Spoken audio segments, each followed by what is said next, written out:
Some interesting stats through week 2 of the SEC season. And Payton Thorne said Auburn fans are doing what? Locked On SEC starts right now.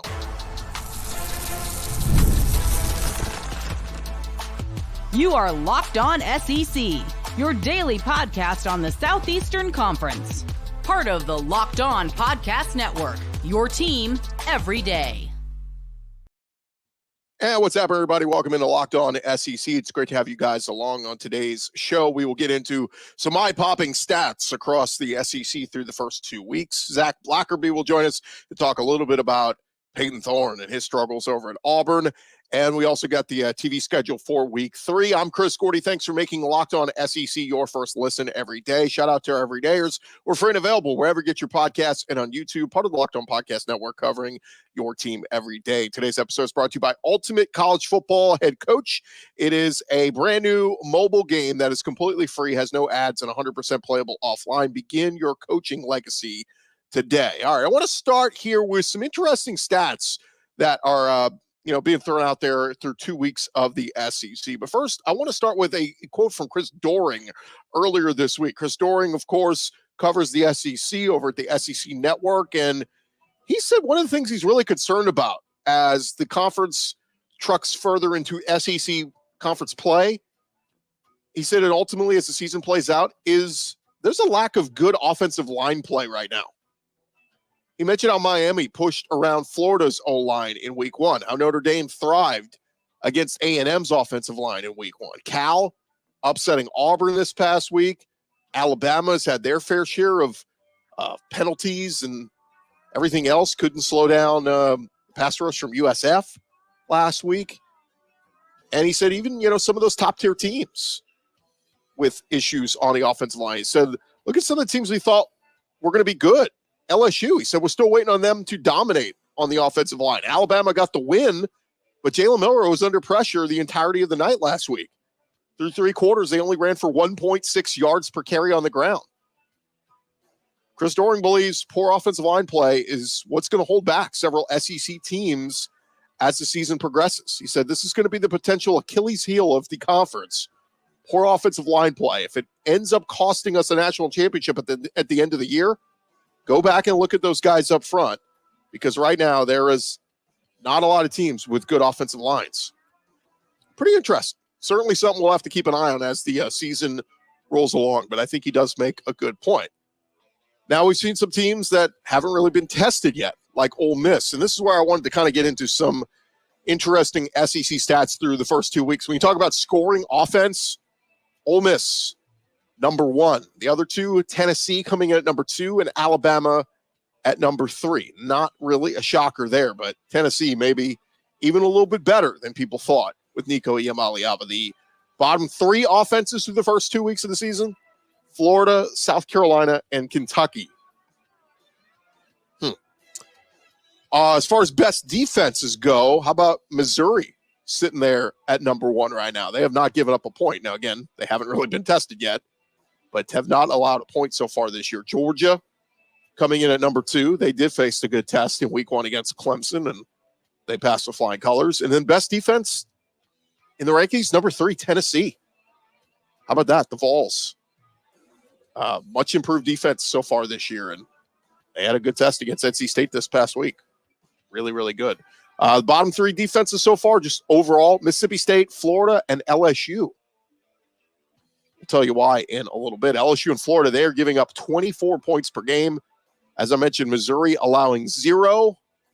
Ole Miss averaging 1.5 points a game, and Georgia averaging 3 points per game given up. So, again, very early. We're just 2 weeks in. Had LSU played a Furman or something instead of USC, I'm sure the numbers will look about a lot better. How about most offensive yards per game so far through the first 2 weeks? And you got, it's Ole Miss at number 1, over 700 yards of offense per game. Again, they've played Furman and Middle Tennessee, so not really a surprise there. Arkansas, number 2, 667 yards of offense per game. That's the Bobby Petrino effect. We'll talk more on that in just a second. And then Tennessee coming in at number 3, 589 yards per game. Josh Heupel and Nico really rolling. You're last in the conference in your offensive yards per game, Kentucky. Brock Vandagriff, it has been ugly for Kentucky so far. Touchdowns scored. Ole Miss leads the conference with 17 touchdowns scored. Tennessee and Alabama tied for second with 15 apiece. The least amount of touchdowns scored so far, South Carolina second to last. They have 6. And Kentucky dead last with 4 on the season. How about number 1 in rushing? It's Tennessee, 276 yards per game. Nico Iamaleava and crew, they are getting it done. Dylan Sampson and that backfield. Bama is number 2 in rushing.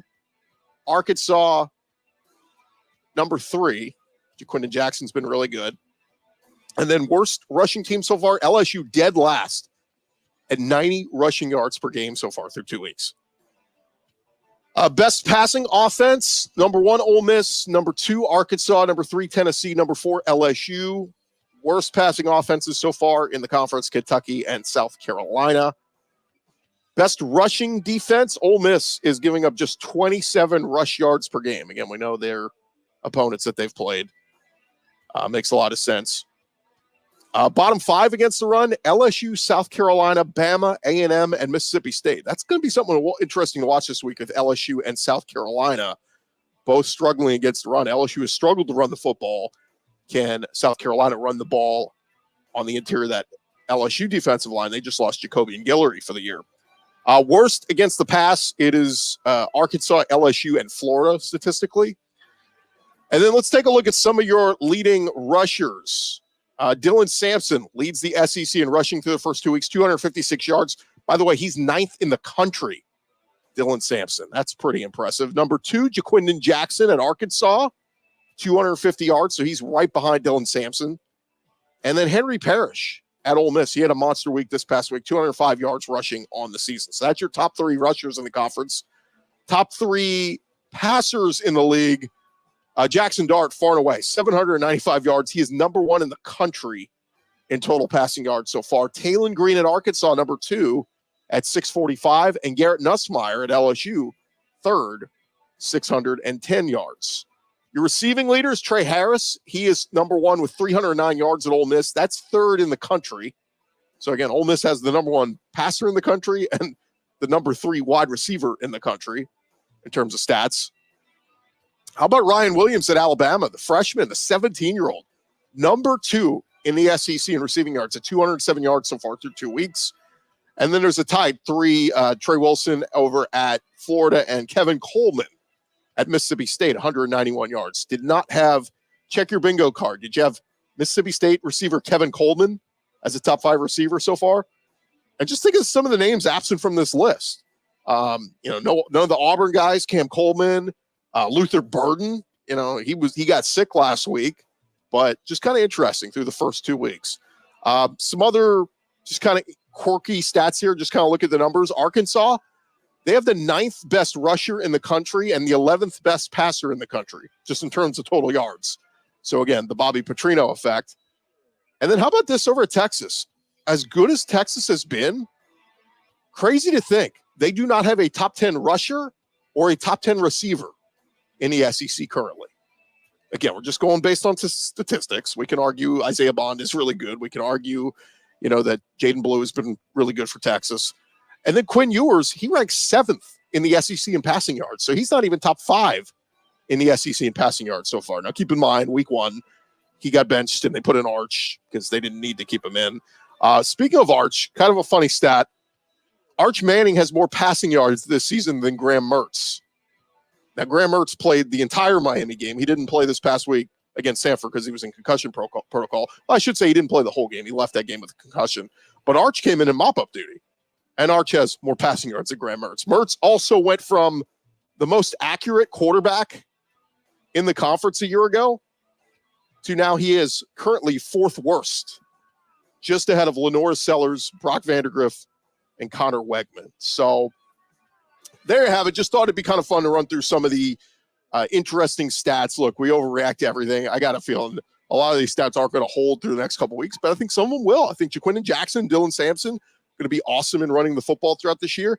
Got to think Jalen Milroe's passing yards going to start to go up a little bit more.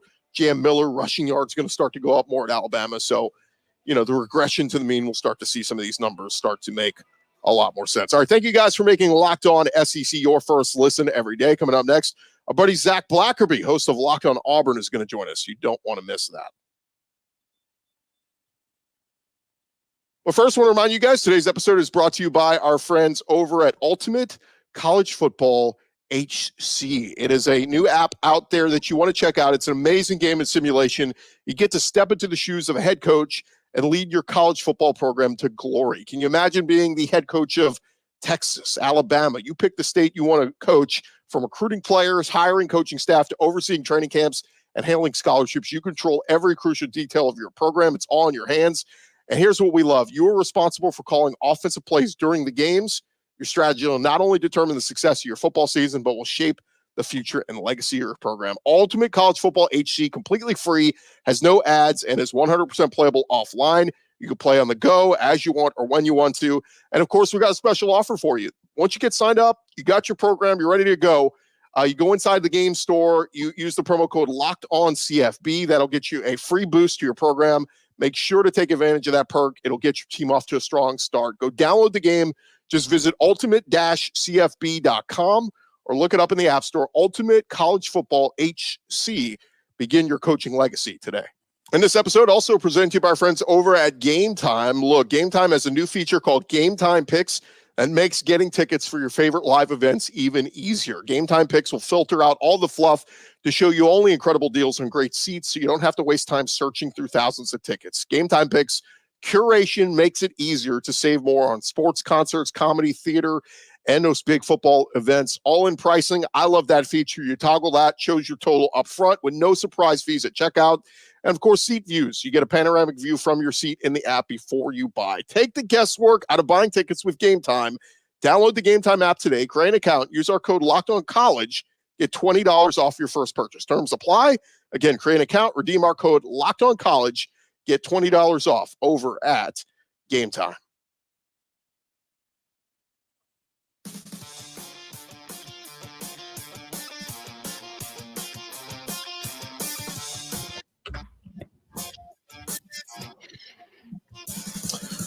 All right, roll along here, Locked On SEC, and we welcome in our guy. He is Zach Blackerby. He is host of Locked On Auburn. And Zach, man, it's been cool for the Auburn Tigers. I figured you needed a little bit of a breather here to get in here and, just relax from all the negativity that's been swirling around Auburn the last few days. How are you, man?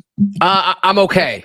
Obviously, the Cal game did not go the way I thought it would, nor the way most people thought that it would. But hats off to Cal to flying across the country, going in Jordan-Hare Stadium, and really taking it to the Tigers.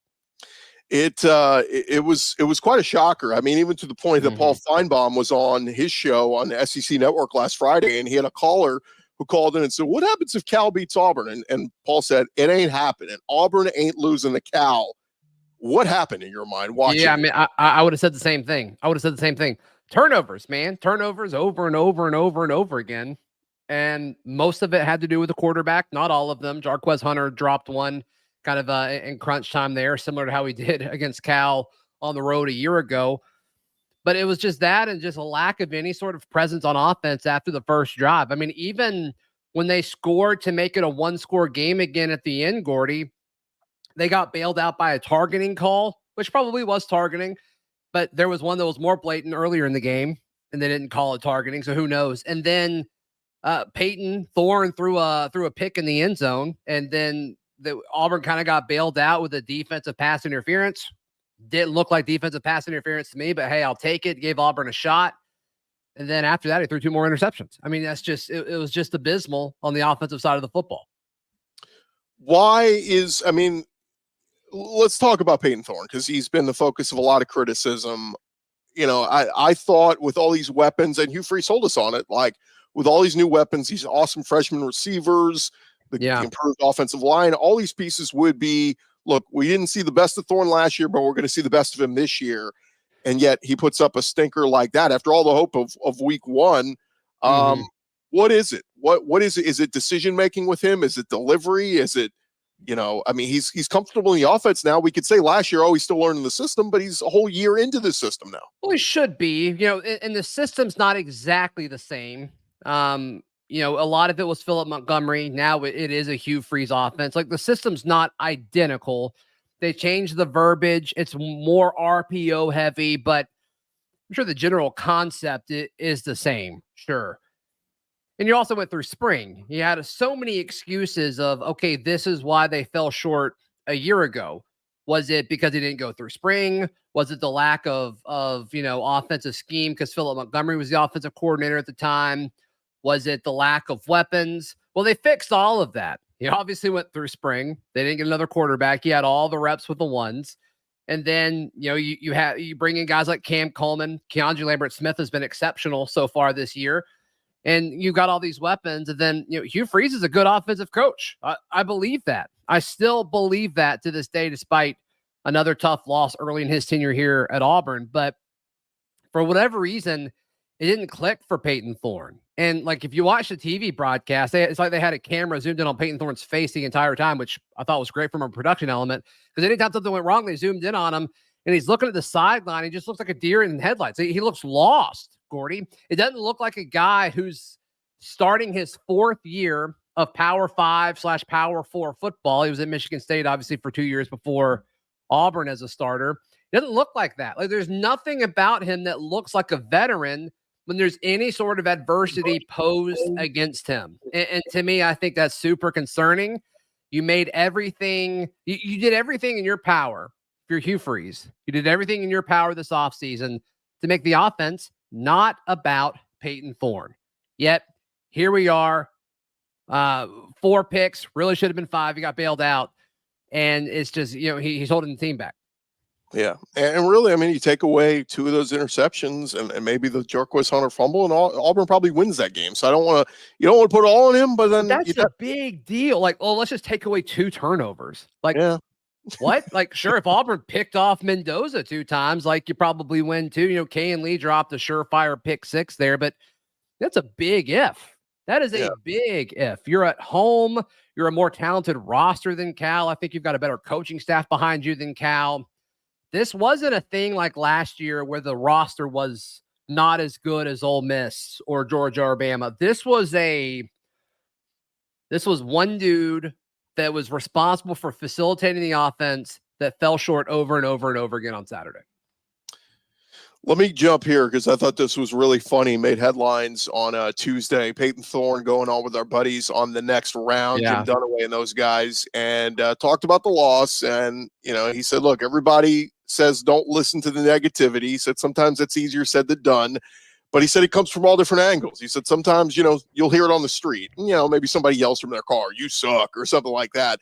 Yeah, but he said it even takes to social media, and not just like Twitter, DMs, and tweets and stuff like that.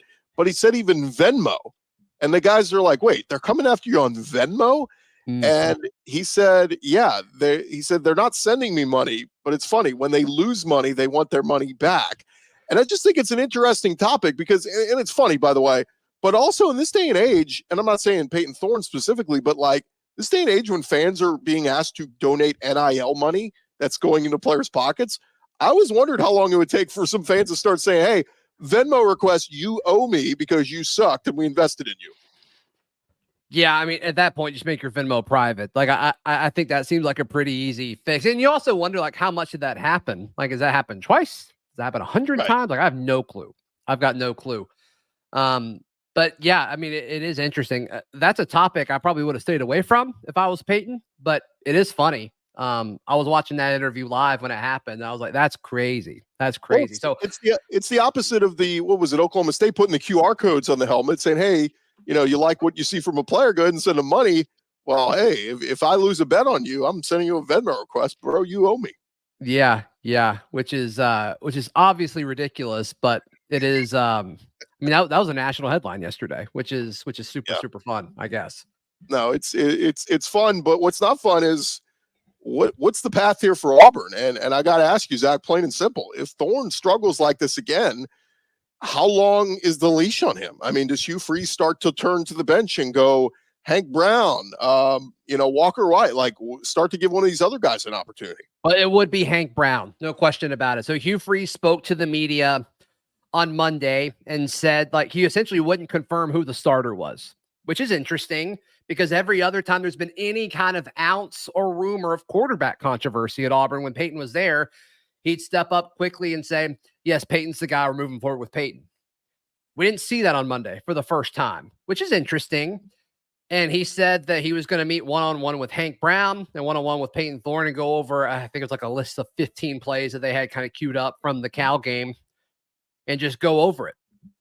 And it sounds like the one-on-one meetings was a lot of rapid fire, kind of high pressure, scheme-related questions with a film review. I'm sure both quarterbacks did fine on that. I think the big question is what happens on the field. But yeah, to me, if I'm Auburn, I think it's time. I think you start Hank Brown on Saturday.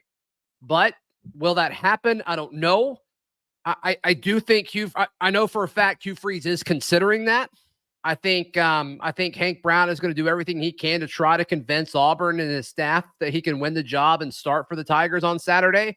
Was told by folks close in practice at Auburn on Tuesday that he received way more reps than he typically does. Payton got more. Still seemed like Payton was QB1, but Hank Brown received way more reps with the ones that he typically has. The pressure's on here, Gordy. But the thing is you got to be strategic on when you make this change, because Hank's a redshirt freshman. The snaps that we've seen him in college were in a blowout situation in the Music City Bowl, and then the blowout situation against Alabama A&M. Now, don't get me wrong. He has looked exceptional in those two small sample sizes. Deep balls, precision accuracy, everything you want from a quarterback. But he is a redshirt freshman, and we just don't know fully what to expect.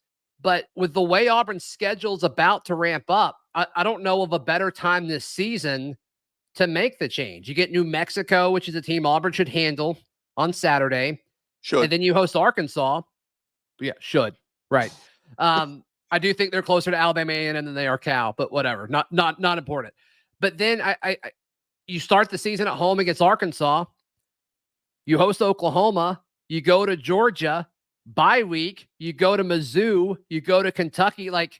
You don't want to throw them in that situation. If you're making the change, I feel like you want to do it either this week or next week heading into Arkansas.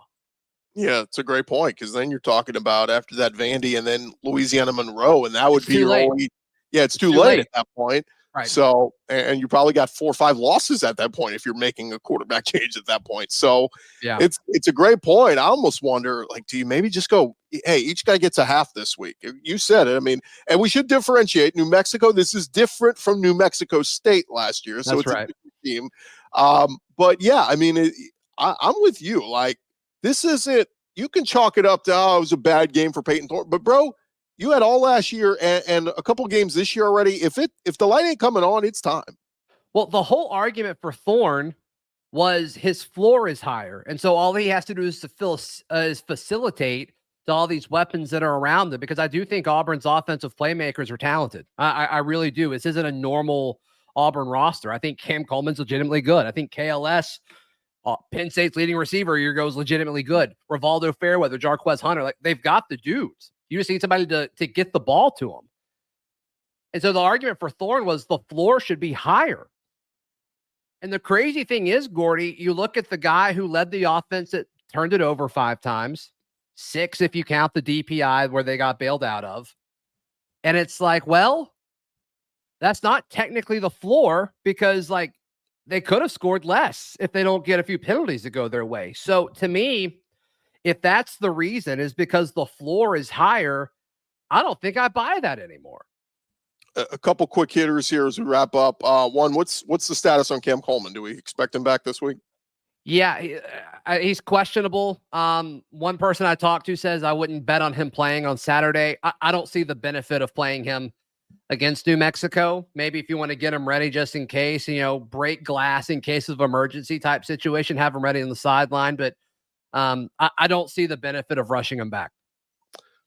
Secondary. A few Auburn fans have told me they've been disappointed. They thought the secondary was going to be a strength this year, and it was not last week against Cal. How concerned are you with the secondary?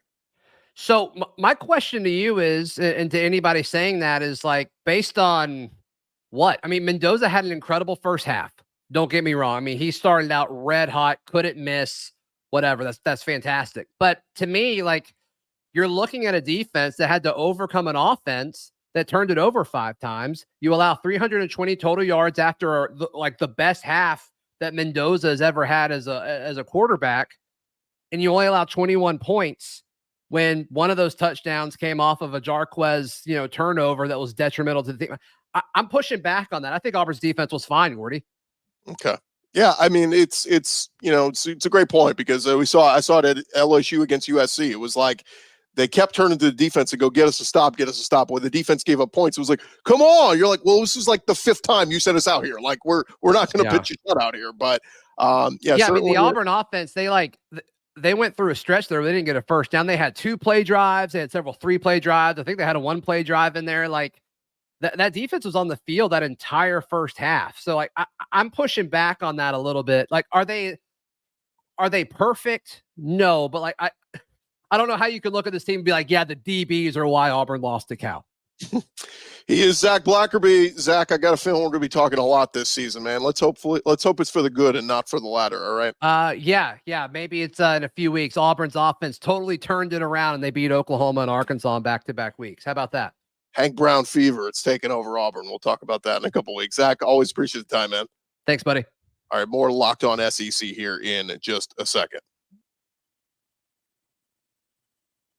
Well, first, I want to remind you guys, today's episode is brought to you by our friends over at FanDuel. Look, you've heard us talk all about FanDuel throughout this season and throughout last season as well, but they are America's #1 sports book. We have something a little different for you guys now through September 22nd. All FanDuel customers can bet $5 and get a 3-week free trial on NFL Sunday Ticket from YouTube and YouTube TV. Then with a YouTube TV base plan, you'll be able to watch every regular season Sunday afternoon out-of-market game. All you need is a Google account and a current form of payment, and you can cancel anytime. Also, some betting lines up there right now for you at FanDuel. Alabama -15.5 at Wisconsin. If you like the Tide to cover. LSU -6.5 at South Carolina. That line keeps coming down. People really are all in on the Gamecocks to pull off that upset. And then Boston College at Mizzou. Missouri is sitting at about a 16.5-point home favorite. Just visit FanDuel.com. You can take advantage of all those betting lines. And, of course, download America's #1 sports book. It is FanDuel.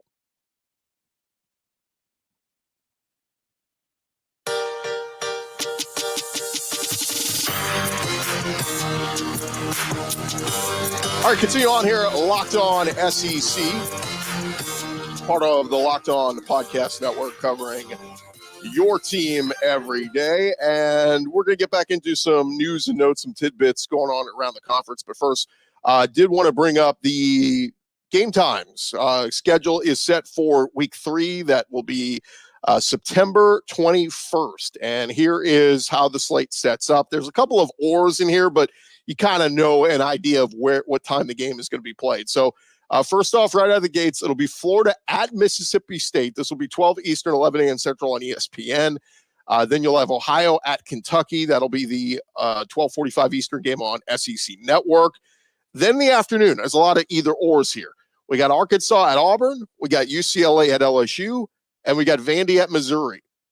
All those games, one of them is going to be ABC. One of them is going to be ESPN. One of them is going to be ESPN2.